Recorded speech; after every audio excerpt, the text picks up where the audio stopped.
While I don't treat making posters any different from any of my other art pieces, I often have to put much more thought into them. Normally, I just do what looks good, but that doesn't always work with something so specific like graphic design.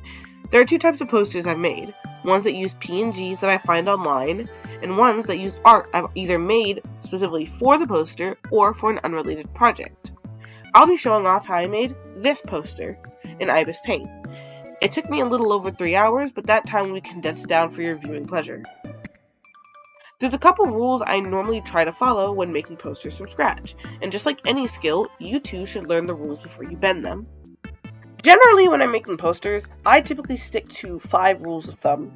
Number 1, visibility and font sizes. Your font should be readable from a distance, meaning using contrasting colors, pixel size, and color theory are all extremely vital. Unless your poster doesn't use text or doesn't rely on it, if your text isn't legible, the message on it may lose a lot of impact. Minimal text. This is a poster, not an essay. Keep your point clear and concise, use bullet points or short phrases, and avoid using paragraphs. Structure and alignment. This one I struggle the most with. You'll want to make sure your text draws people's eye to what the most important part of the poster is, whether that be the art or the actual message. White space. Unless you want your poster to look crowded, leaving enough space between all the elements in your piece is vital for readability. You don't want your poster to be almost illegible up close and from a distance. Limiting fonts. Limit the amount of font you use to between 2 to 3. I typically stick to just 1, but sometimes too many fonts can draw the eye to too many places at once, losing the original focus. Other tips I'd personally recommend, though some people may find alternatives, is to keep your headline short and sweet, make sure it has a kick, keep your margins consistent, and don't strictly rely on text to get your message across, unless that is your style.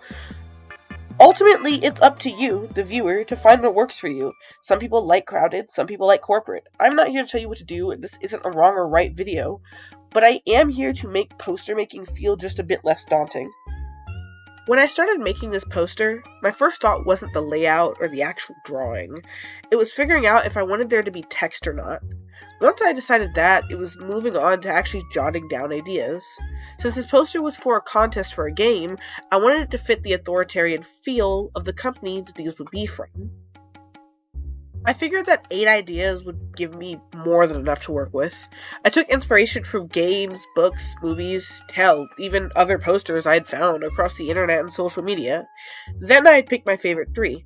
I needed it to have a clear message, one that clearly related to the game and the community of players.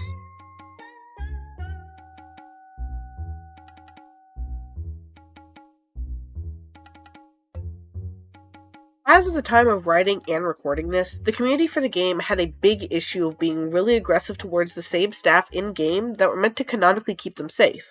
So once I had picked my 3, I thumbnailed them.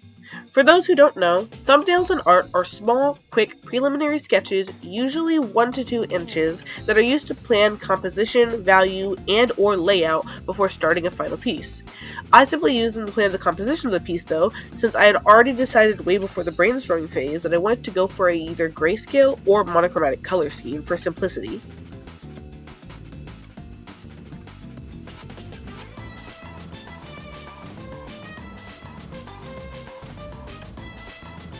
To finalize my decision, I chose the thumbnail that I liked the most. I still wanted there to be some detail in the piece, but I felt like 1 and 3 were much too simple, so I ended up going for 2. I could still use simple colors, and by using silhouetting, I could imply form without there needing to really be any there.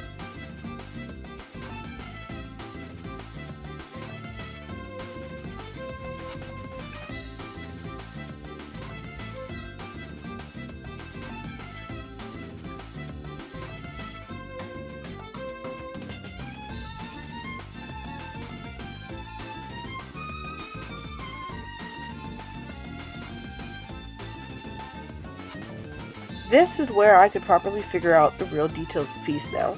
That way, I wouldn't need to drastically change anything in the end.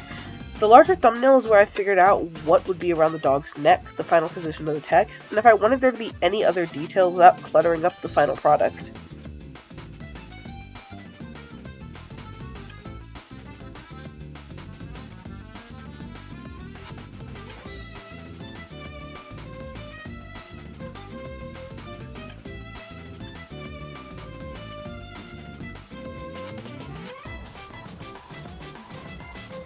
I can understand why making posters seems like extremely difficult when you're doing it for the first time, especially because graphic design is not a lot of people's passion.